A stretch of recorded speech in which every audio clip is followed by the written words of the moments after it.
1월 12일 새벽 예배 다 함께 사도신경 하심으로 하나님께 올려드리겠습니다.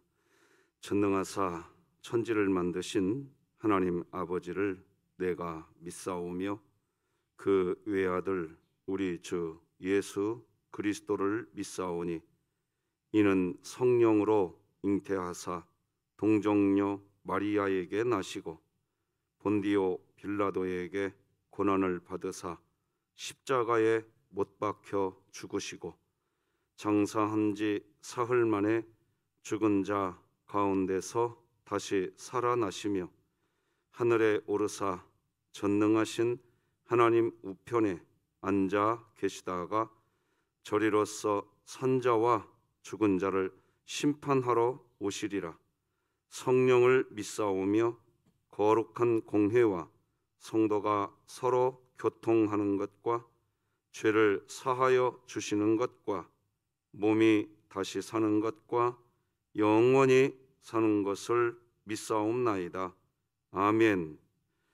우리 찬송가 387장 찬송가 387장 하나님께 찬양드리겠습니다.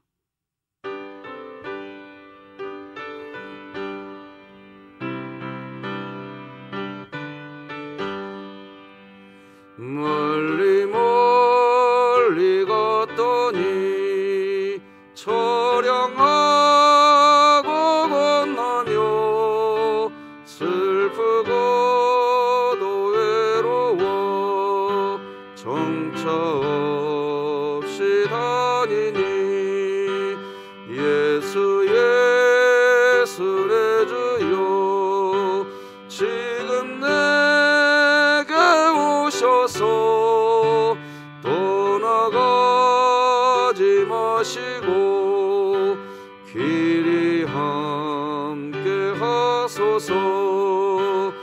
예수 예수 내 주여 마음 아파올 때에 눈물 씻어주시고 나를 위로하소서.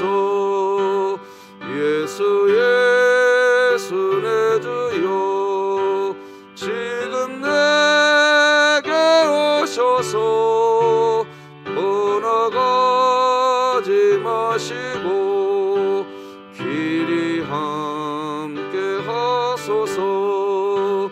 다니다 가실 때에 쓸쓸한 분 만나도 홀로 있게 마시고 주여 보호하소서. 예수 예수 내 주여 지금 내게 오셔서 떠나가지 마시고 길이 함께 하소서.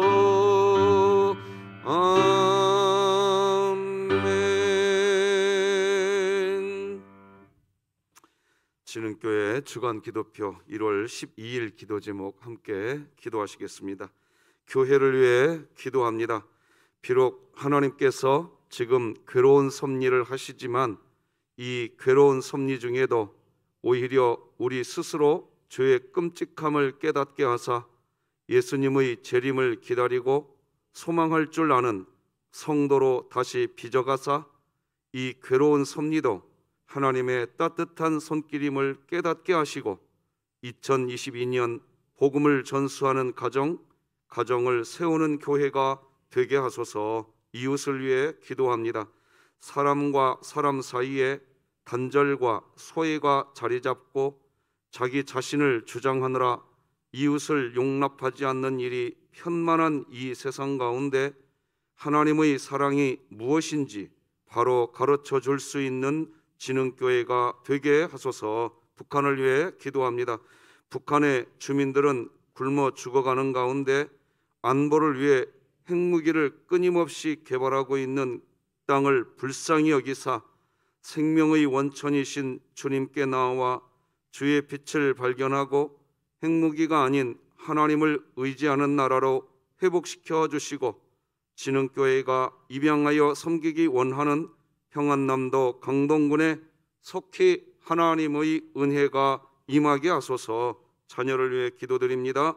가정에서의 신앙교육이 더욱 절실해지는 상황 속에서 외조모와 어머니의 믿음을 물려받은 디모데처럼 지금의 다음 세대들도 세상의 헛된 것이 아닌 부모로부터 믿음의 유산을 이어받아 더 많은 복음의 열매를 맺고 기쁨으로 단을 거두게 하소서.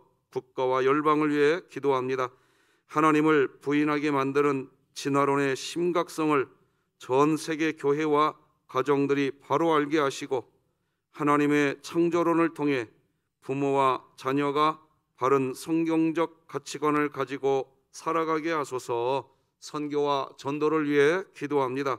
진흥교회가 파송한 고호진 이혜영 선교사가 로고스 오프를 통해 전 세계를 항해하며 정박한 나라마다 하나님의 복음을 전하고자 선교 사역 훈련을 참석하고 있는 가운데 모든 필요를 채우시는 하나님의 동행하심이 있게 하소서.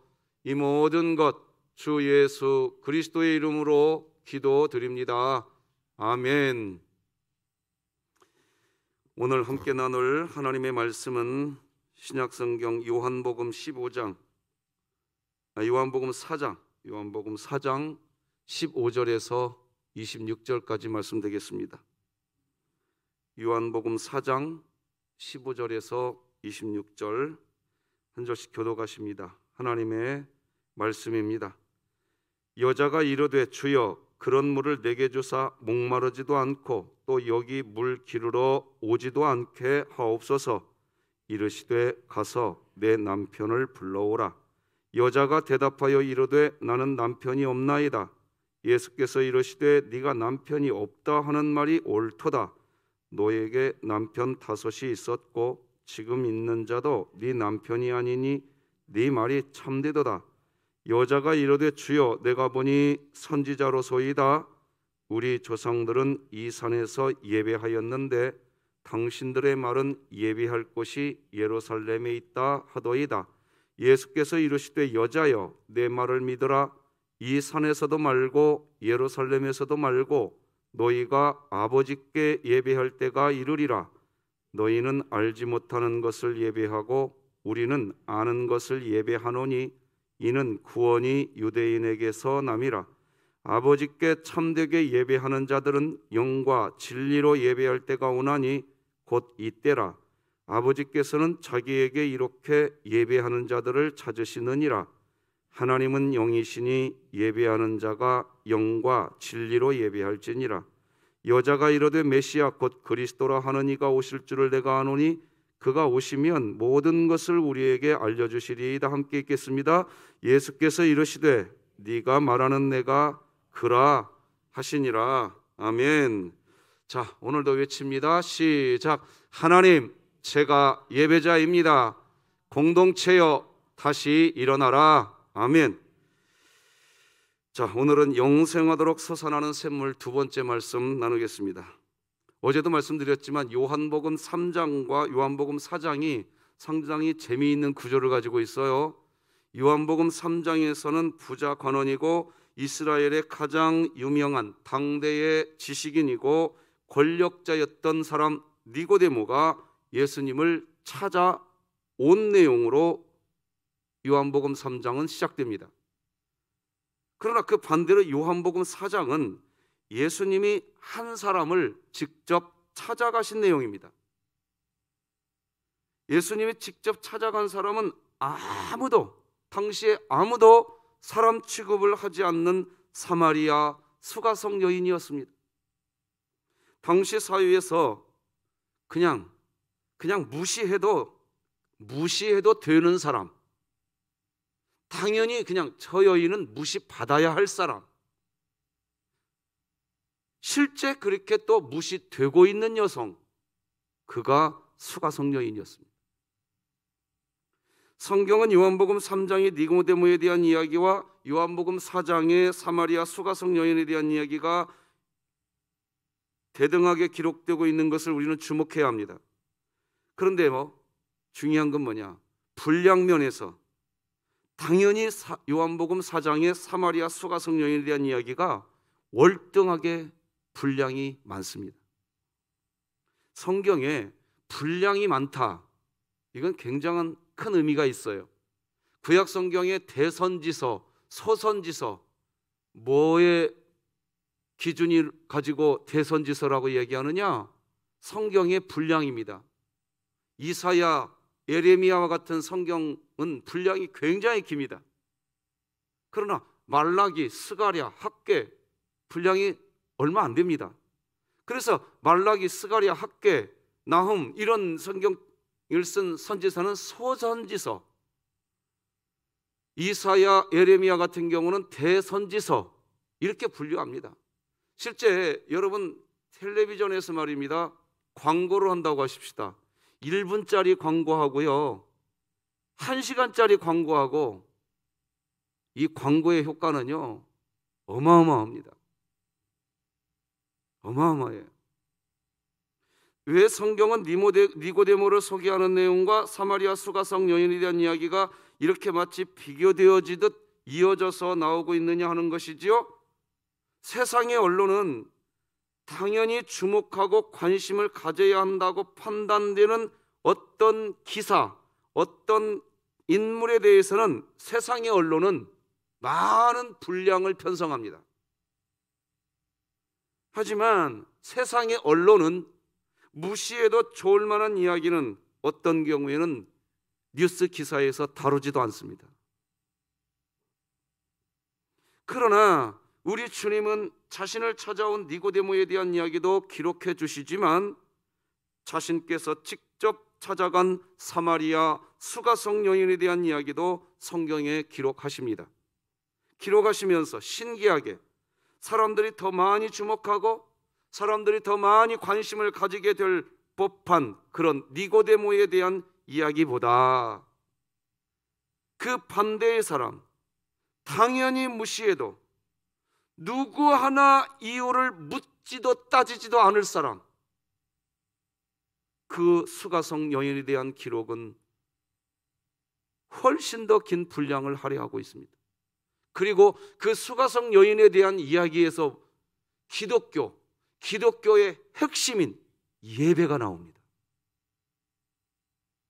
요한복음 4장, 기독교에 있어서 요한복음 4장이 만약에 성경책이 없다, 예배의 정의가 없습니다. 기독교 예배의 정의가 없다고요. 어마어마한 내용을 요한복음 4장이 담고 있는 겁니다. 그런데 그 어마어마한 내용이 누구의 입에서 나오느냐? 예배에 대한 이야기를 누가 먼저 하느냐? 수가성 여인이 먼저 한단 말이에요. 우리는 여기서 굉장히 중요한 교훈을 받습니다. 공동체 안에서 유력한 사람, 앞에서 무슨 일을 많이 하고 그런데 진짜 예배에 대한 이야기는 누가 하느냐? 하나님께서 우리를 창조하신 목적이 뭐냐? 하나님을 영원토록 즐거워하고 그를 즐거워하며 그에게 영화롭게 해드리는 겁니다. 그 인간의 목적은 뭐냐? 사실은 예배입니다. 그런데 이 예배를 당연히 무시해도 될 사람, 그래서 당연히 무시받고 있는 여인, 그 여인의 입에서 예배라는 말이 나옵니다. 굉장히 중요한 메시지가 담겨 있습니다. 오늘은 그것을 하나씩 풀어보려고 합니다. 다시 말하지만 사람은 중요한 사람에게는 말을 하지만요, 중요하다고 여겨지지 않는 사람에게는 말도 하지 않습니다. 어떤 사람은 누구를 만나면 입을 꽉 다물어버리고 피해버립니다. 그런 태도가 사람을 무시하고 있는 태도입니다. 어떤 사람은 이야기할 때 얼굴을 바라보지도 않습니다. 악수를 하는데 악수하는 상대방의 얼굴 보는 게 아니라 이러는 분들도 계세요. 세상은 그래. 왜 악수를 하면서 이러느냐? 너는 뭐 별거 아니야. 이러는 거 아닙니까? 세상은 그래요. 교회는 그러면 안 돼요. 한번 따라서 하십시다. 우리가 교회다. 교회 세우겠대. 뭘 세우는 거냐 말이에요. 사람 세우는 거예요. 사람. 일이 아니라고요. 일이. 일 잘해서 뭐 하려고요? 사람이 세워져야 되는 겁니다. 사람이. 그러니까 예수님이 찾아온 니고데모에 대해서도 성실하게 대답해 주시지만 예수님의 관심은 사람을 세우고 싶은 거예요. 그런데 수가성 여인은 분명히 이 여인도 사람인데 무너져 있는 사람입니다. 세워져 있지 않는 사람입니다. 무너져 있는 사람입니다. 사람을 세우러 가신 겁니다. 그리고 그 사람을 세우러 다가가 주시자 그 사람의 입에서 기독교의 핵심 용어 예배의 정의가 오늘 본문에 나온다니까요. 놀라운 거라고요. 사람 세울 때 예배가 되는 거고 사람 세울 때 예배가 될 때 하나님이 영광 받으시는 줄 믿으시기 바랍니다. 사마리아 수가성 여인, 당연히 무시해도 되는 당시의 사회 배경에서 볼 때 너무나 당연히 여겨지는 무시해도 되는 사람, 그 사람과 훨씬 더 긴 대화를 하십니다. 우리는 날마다 사람을 이런저런 기준으로 만들어가지고 그런 기준을 다 자기 안에 가져가지고 사람들을 평가합니다. 이런 기준이 있어야 되는데 이 사람은 이런 기준이 아니네. 자기가 이런 기준을 가지고 있어. 이 사람은 또 이런 기준이 아니네. 이 사람들은 이렇게 합니다. 구분합니다. 얼마나 이게 무례하고 얼마나 이게 큰 교만이고 이게 얼마나 오만한 일인지를 모릅니다. 하나님께서는 그렇게 보시질 않는데 하나님은 늘 우리의 중심을 다 알고 계시는데 우리가 살아가면서 여러분 정말 점점 성숙해져가는 그리스도인이 된다는 것은 내 기준으로 세상을 살아가는 것이 아니라 중심 이동이 되는 것이라고 말씀드렸습니다. 성숙한 신앙인이 된다는 것은 내가 어떤 세상을 살거나 어떤 책을 보거나 어떤 지식을 쌓아갖고 내가 어떤 기준을 내가 만들어서 그 기준, 내 기준 하나 만들어갖고 다른 사람들을 평가하고 이런 게 아니라 그리스도 신앙은 뭐냐? 내 기준을 시간이 가면 갈수록 내가 과거에 갖고 있던 기준을 시간이 갈수록 하나 내려놓고 시간이 갈수록 하나 내려놓고 내 안에 내가 아니라 예수 그리스도로 채워져서 그래서 내 시각으로 세상을 보는 게 아니라 예수 그리스도의 시각으로 세상을 보고 예수 그리스도의 시각으로 사람을 보고 예수 그리스도의 시각으로 교회를 보고 예수 그리스도의 시각으로 세상을 보는 그게 성숙한 그리스도인인 줄 믿으시기 바랍니다. 그게 내 생각, 내 기준 내려놔지고 그래서 주님이 내 마음에 들어와서 주님이라면 어떻게 생각하실까? 예수님이라면 어떻게 하실까? 우리 진흥교회 주보 광고 맨 하단에 저는 한 번도 빼놓지 않고 그 문구를 넣어놨습니다. 예수님이라면 어떻게 하실까? 이 광고를 보실 때 예수님은 어떻게 반응하실까? 그래서 저는 우리 진흥교회 주보 광고 하단에 항상 그 문구를 넣었습니다. 내 기준으로 보려고 하지 말고 주님이라면 어떻게 하실까? 이게 성숙한 그리스도인인 거죠. 오늘 본문에 등장하는 수가성 여인, 그 여인을 영적인 여인, 그러니까 하나님의 뜻 안에서 이해하려고 하는 사람들이 한 사람도 없었습니다. 사람들은 오히려 사마리아 수가성 여인과 같은 사람은 처음부터 그런 여인은 영적인 대화 자체가 필요도 없고 영적인 대화를 할 수도 없는 상태의 사람이라고 미리 딱 규정해 버리고 그리고 그렇게 생각하고 그렇게 대우해 버립니다. 그러나 예수님은 그 여인에게도 영적 필요가 있고 그런 영적 필요를 채워줘야 한다고 여겨주셨던 겁니다. 이게 교회를 세우는 겁니다.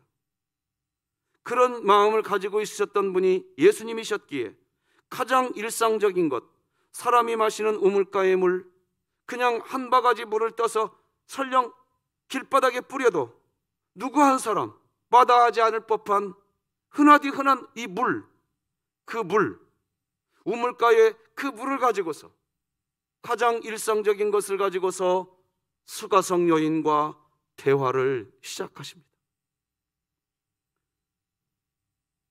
이유는 뭐냐? 따난 그 여인의 마음을 따뜻하게 만져주고 싶은 겁니다. 누구도 이 여인을 영적인 존재로 인정하고 그 여인의 영적인 괴로움을 함께 대화해 주려고 하지 않았지만, 예수님께서는 한 상처 많은 이 여인의 깊은 내면에서도 가장 깊은 주님을 향한, 하나님을 향한 영성을 길러낼 수 있다는 것을 오늘 우리들에게 말씀을 통해 보여주시는 겁니다. 따라서 기독교 신앙은 어떤 책을 많이 읽고 공부를 많이 하고 명상을 많이 하고 이게 절대적으로 필요한 거지만, 기독교 신앙은 실제 내가 삶의 현장에 들어가서 세상에 가장 하찮은 인간이라고 할지라도 내가 그 사람의 손을 잡아줄 수 있고, 정말 어쩌면 저렇게 다른 사람들이 그렇게 말하면서 손가락질하는 사람이라 할지라도 그 사람에게 다가가서, 그래도 하나님은 당신을 여전히 사랑하십니다, 말해줄, 현장에 가서 그렇게 말해줄 수 있는 영성이 기독교의 영성이지, 내가 어떤 지식을 가지고서 내가 어떤 것을 배웠다고 해서 전부 다 바리새인밖에 안 됩니다. 이론으로는 빠삭하죠. 그러나 그 이론이 어떤 걸 세우는 걸 본 적이 없어요. 하나님, 나는 아무것도 아니다. 가끔 가다가 우리 교우들에게 제가 그런 부탁하죠. 백화점 가서, 아니면 큰 마트 가서 장 보는 것도 좋지만 길바닥 노점상에 이 추운 날, 우리 할머니들은 그거 앉아갖고 도라지 까느라고 그 추운 길바닥에 앉아갖고 도라지 까고 밤 까고 그 몇 가지 그렇게 해가지고 그 몇 가지 놓고 파시는 그분들, 저는 마트에 가서 그런 대화를 해본 적이 없어요. 물론 그분들, 마트에 있는 분들이 나쁘다는 의미는 아닙니다. 그런데 노점상에 파는 그 할머니들과 잠깐 쭈그려 앉아서, 할머니 이거 얼마예요? 얼마치 사게? 처음부터 반말이죠. 근데 나를 미워하는 것이 아니에요. 얼마치 사게? 네, 좀 몇 명이서 먹을 건데 좀 이만큼이요. 그냥 다 가져가 그냥. 어떤 때는 그러세요.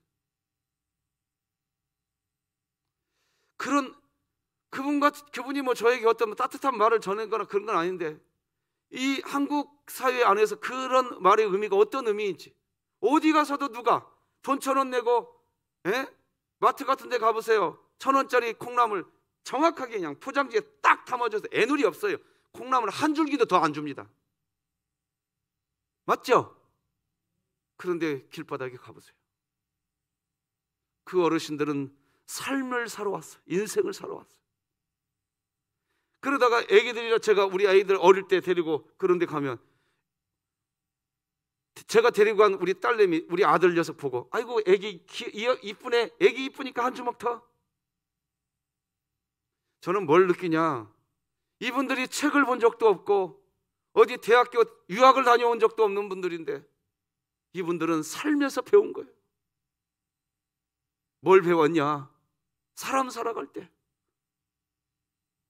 나눠주고 베푸는 삶이 최고라는 걸 몸으로 느껴온 분들이에요. 기독교 영성이 그래야 돼요. 삶의 현장에서 이 세상에 가장 하찮은 인간이라고 해도 귀한 존재로 여겨주는 마음, 실수하고 잘못해도 설령 죄인이라고 해도 여전히 하나님의 형상을 가진 귀한 존재라고 하는 마음을 가지고 곁에 다가가서 따뜻하게 다가가주는 영성, 그 영성을 기독교 영성이라고 이야기하는 겁니다. 즉, 하나님을 믿는 신앙을 이용해서 더 높은 곳, 더 많은 재산, 더 큰 권력, 더 큰 힘을 추구하려고 하나님 앞에 엎드리는 태도가 아니라, 하나님을 믿는 그 신앙을 통해서 주님이 가신 그 낮은 곳에 나도 가게 하여 주시옵소서. 주님이 가신 그 하찮은 곳에 나도 가게 하여 주시옵소서. 주님이 무시받았던 그 자리에 나도 가게 하여 주시옵소서. 이게 기독교 영성인 줄 믿으시길 바랍니다. 오늘 사마리아 수가성 여인과의 대화가 사람이 마시는 물을 소재로 이야기는 시작되지만, 그렇지만 예수님께서 수가성 여인에게 해주고자 하신 분명한 목적과 분명한 방향이 있으셨던 것입니다. 예수님의 목적은 이 수가성 여인이 영원히 목마르지 않는 영생하도록 솟아나는 샘물을 마실 수 있게 해주고 싶으신 겁니다. 14절 같이 한번 읽어보십시다. 그래서 예수님이 이렇게 이야기하는 겁니다. 시작. 내가 주는 물을 마시는 자는 영원히 목마르지 아니하리니 내가 주는 물은 그 속에서 영생하도록 솟아나는 샘물이 되리라. 수가성 여인이 인생을 살아오는 동안 누구도 이 수가성 여인의 영혼의 목마름에 대한 관심을 누구도 가져준 적이 없었습니다. 심령 깊은 이 여인의 마음속 깊은 곳에 자리 잡고 있는 고통, 수치심, 상처를 이 여인이 갖고 있었지만 이 여인은 항상 혼자였습니다. 그런데 영생하도록 하는 샘물을 마실 수 있다는 말, 여인아, 누군가 낯설은 한 남자가 다가오더니 영생할 수 있는 샘물을 내가 너에게 줄게. 이 말 한마디가 그냥 이 여인의 마음에는 그냥 너무 고마웠던 거예요. 그냥 뭘 주고 안 주고를 떠나서 이 말 한마디가 너무 좋았던 거예요. 그래서 곧바로 오늘 15절에서 이 여인이 뭐라고 응수합니까? 같이 읽어봅시다. 15절 시작. 여자가 이르되 주여 그런 물을 내게 주사 목마르지도 않고 또 여기 물 기르러 오지도 않게 하옵소서. 이 말 속에 이 여인의 마음이 안 느껴지십니까? 그냥 느껴집니다. 예, 그런 물이 있다면 내가 좀 마시게 해주십시오. 자기의 영혼이 목마른 상태에 있다는 것을 이 여인 스스로가 너무 잘 알기 때문에 예수님이 목마르지 않는 샘물을 준다고 하자 곧바로 그런 물이 있거든 내가 좀 마시게 해주십시오. 여기서부터 이 여인이 마음문이 지금 열리기 시작하는 거예요. 여인이 이렇게 말을 하는 것은 예수님이 던진 말, 영생하는 샘물에 대한 말은 여인의 관심사였던 겁니다. 누가 내 마음을 좀 알아주어서 그래서 나도 마음에 깊은 무거운 짐을 털어놓고 누군가 다른 사람이 내 마음을 알아준다는 그 사실 하나만으로도 힘을 얻고 살고 싶었던 겁니다. 여기서 우리는 좋은 교훈을 받죠.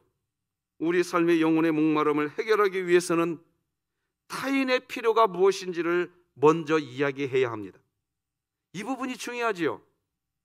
대부분의 많은 분들은 영혼의 목마름을 해결하겠다고 하면서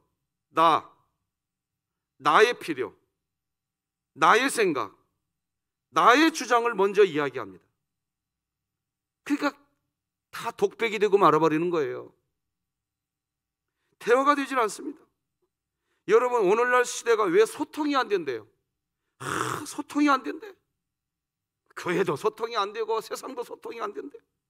아니, 지금처럼 미디어가 발달한 때가 어느 때가 있었어요? 역사상? 예전에는 말입니다, 라디오 하나면 땡이었어요. 라디오 하나. 텔레비전이요, 동네에 온 동네에 텔레비전 있는 집 한 집이나 두 집밖에 없었어요. 그런데 지금 보세요, 손에 다 핸드폰 들고 다녀요.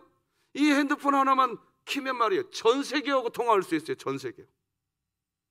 차를 타고 가면서도 영국 사람하고도 통화할 수 있고, 길거리 걸어가면서 미국 사람하고도 통화할 수 있는 세상이, 소통할 수 있는 도구는 어마어마한 게 오늘날 시대예요. 근데 소통이 안 된대요. 왜 소통이 안 될까요? 사람에게 집중하지 않기 때문에 그런 거예요. 일에 집중하기 때문에 소통이 안 되는 거예요. 그래서 기독교가 부흥해야 되는 이유가 거기 있어요. 왜? 기독교는 사람이 교회라고 가르치거든요. 일이 교회라고 안 가르쳐요. 다시 한번 따라서 하십시다. 우리가 교회입니다. 여러분, 인터넷으로 보면 여기 앞에 조그마하게 제가 써놨는데 인터넷 영상으로 보시면 이 글씨 보여요? 우리가 교회입니다. 조금 더 크게 쓸 걸 잘못했어요. 제가 우리가 교회, 우리가. 그러니까 교회를 세우겠다는 건 뭐 하겠다는 거예요? 사람을 세워야 되는 거예요. 일이 아니에요, 일이. 사람이 세워져야 교회가 세워지는 거예요.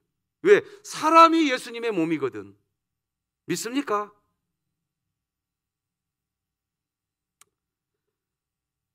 예수님께서 그렇게 수가성 여인의 필요, 수가성 여인의 관심에 맞춰서 이야기를 시작하자 여인은 그런 물이 있다면 나도 마시게 해달라고 그렇게 이야기할 때, 그때 예수님이 이제 곧바로 애둘러 말하지 않습니다. 허를 찌르는 얘기를 합니다. 16, 17, 18절 읽어드리겠습니다. 이르시되 가서 네 남편을 불러오라. 여자가 대답하여 이르되 나는 남편이 없나이다. 예수께서 이르시되 네가 남편이 없다 하는 말이 옳도다. 너에게 남편 5이 있었고 지금 있는 자도 네 남편이 아니니 내 말이 참되도다.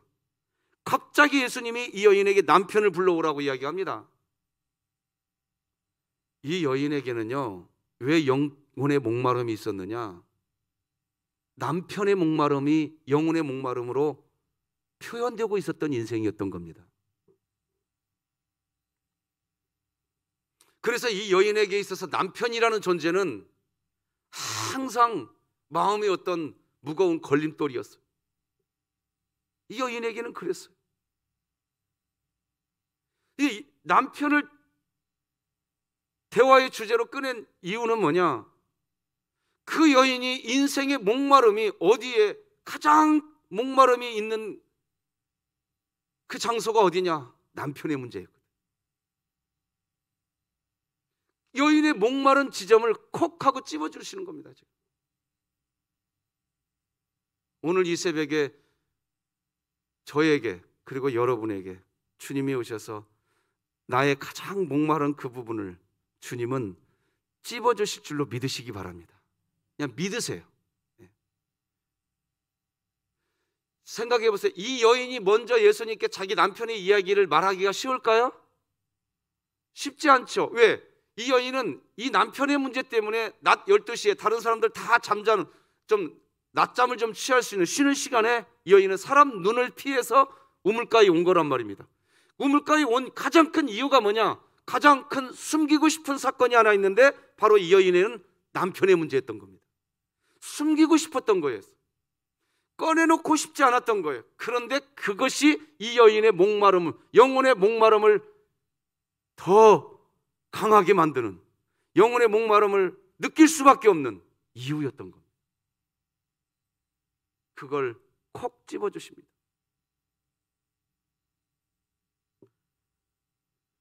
왜 이 여인이 목마르게 되었느냐? 왜 사람들을 두려워하는 대인기피증이 있느냐? 왜 마셔도 영혼에 해갈이 안 되느냐? 남편을 데리고 오라고 할 때 여인은 그때 남편이 없다고 대답을 합니다. 자, 그럼 한번 여러분 물어봅시다. 집에 남편이 지금 있어요, 없어요? 있다고 대답하세요. 있어요, 없어요? 있어요. 6번째 남자가 지금 집에 있어요. 5번째 싹 이렇게 하고. 근데 그러니까 집에 남편이 없다라고 하면 안 되잖아요. 근데 없다라는 말은 학자들을 2가지로 해석합니다. 첫째, 정식 결혼을 해서 사는 남편이 아니고 그냥 사실혼 관계 정도일 것이다. 그러니까 남편이 없다, 이렇게 해석하고, 둘째, 자기가 살아온 인생의 과정을 보니까 남편이 있다고 말할 수 있는 자신감이 없는 거예요. 실제 진짜 정식 결혼을 했다 할지라도. 성경이 안 나왔으니까 우리는 모르죠. 그 여인은 말하는 거예요. 남편이 없다고. 근데 남편이 없다고 말한 이 부분에서 뭔가 정상적이지 않은 남녀 관계가 계속되고 있는 것을 스스로 말하고 있는 거죠. 정상적이지 않는 그런 삶을 왜 살을까요? 목마름 때문에 그런 겁니다. 사람이 죄 왜 짓는지 아세요? 목마름 때문에 그런 거예요. 다른 사람을 향해서 왜 주먹을 치는 줄 아세요? 자기가 목마르기 때문에 그런 거예요. 왜 분노하는 줄 아세요? 자기가 목마르기 때문에 그런 거예요. 그러니까 주먹 쥐기 전에, 분노하기 전에 내 목마름을 채우는 일을 해야 되는데 세상은 주먹을 먼저 쥐어버려요. 그러니까 또 다른 문제를 만들어내버려요. 그것을 해결하면 목마름이 채워질 것 같은데 더 목말라지죠. 이 여인은 그렇게 살아왔던 겁니다. 여러분, 복음은 예스지 노가 아니에요.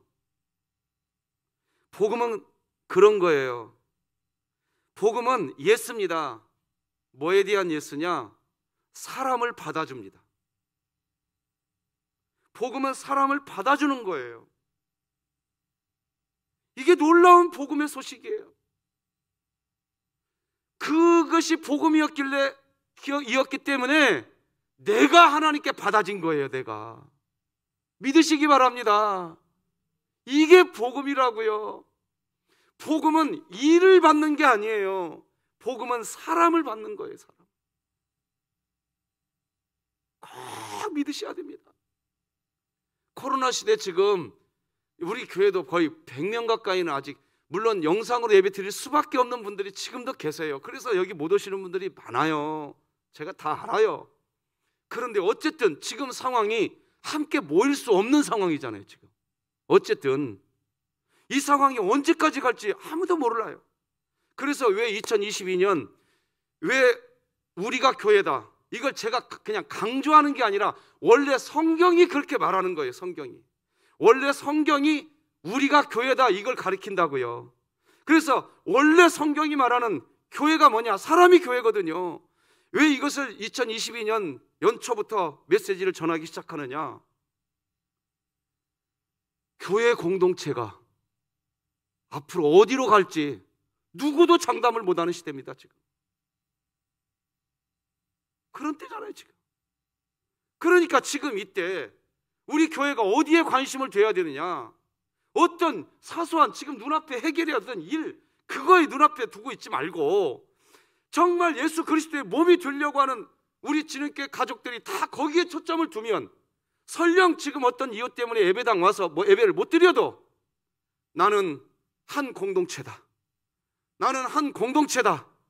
그래서 여기다 써놓은 거예요. 한번 따라서 해봅시다. 공동체여 다시 일어나라.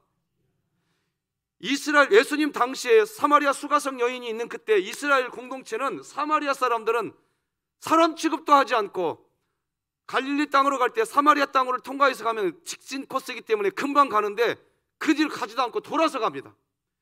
이스라엘 공동체가 그렇게 지금 나뉘어져 있었던 겁니다. 나뉘어져 있었던 겁니다. 누구도 사마리아 땅으로 들어가질 않아요. 그리고 이스라엘 사람들은 뭔만 주장했냐? 법, 율법. 그래서 사마리아 사람들을 무시하고 있었던 거예요. 그 법 하나 지키자고, 그 일 좀 잘하자고 사람을 통째로 무시하고 있었단 말이에요. 그 모습에 예수님이 정면 승부를 거는 겁니다. 지금 뭐 하고 있냐는 거예요. 너희들 그 율법 좀 잘 지켜서 뭐 하려고 하냐? 그래야 예수님이 말씀하신 거, 율법의 강령이 뭐냐 말이에요. 하나님 사랑, 사람 사랑. 할렐루야. 여기에 있는 거예요. 뭐 하려고? 사람을 세우려고.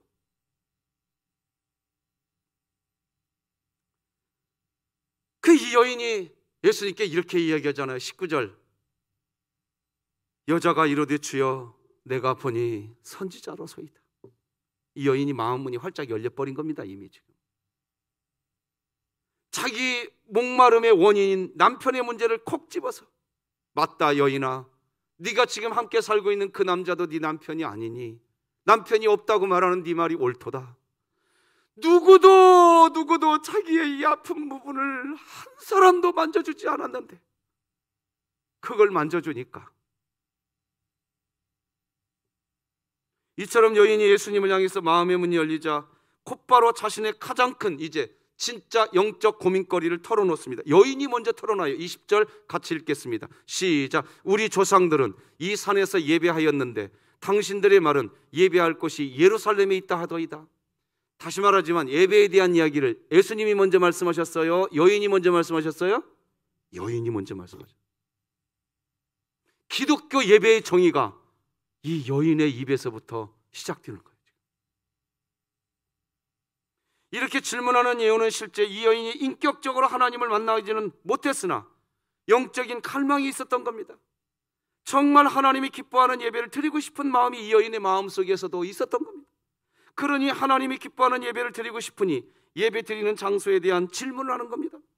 이때 예수님도 곧바로 대답해 주십니다. 참되게 예배할 수 있는 방법 21절 23절 같이 읽어봅시다. 시작. 예수께서 이르시되 여자여 내 말을 믿으라. 이 산에서도 말고 예루살렘에서도 말고 너희가 아버지께 예배할 때가 이르리라. 아버지께 참되게 예배하는 자들은 영과 진리로 예배할 때가 오나니 곧 이때라.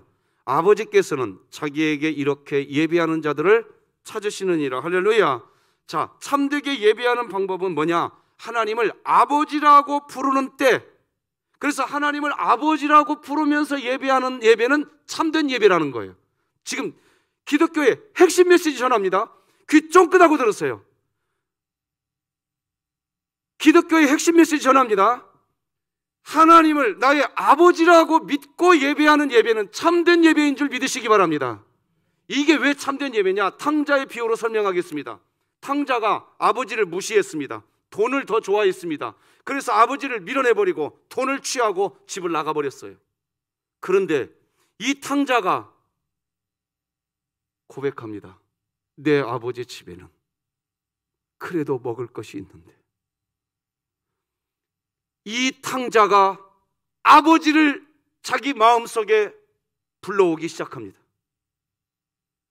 그리고 그 아버지에게 가면 적어도 내가 굶어 죽지 않을 것이라는 확신이 생깁니다. 할렐루야, 할렐루야. 이겁니다. 오늘 하나님 아버지께 예배드리고 계십니까? 아버지 앞에 예배드리는 사람은 하나님이 책임져 주신다는 그 믿음, 할렐루야. 그게 아버지께 예배하는 겁니다. 그래서 탕자가 아버지 집에 가면 굶어 죽지는 않을 것이라는 확신 때문에 아버지 집으로 오고 아버지는 조건 없이 받아줍니다. 그게 예배입니다. 24절 같이 읽고 말씀 맺겠습니다. 시작.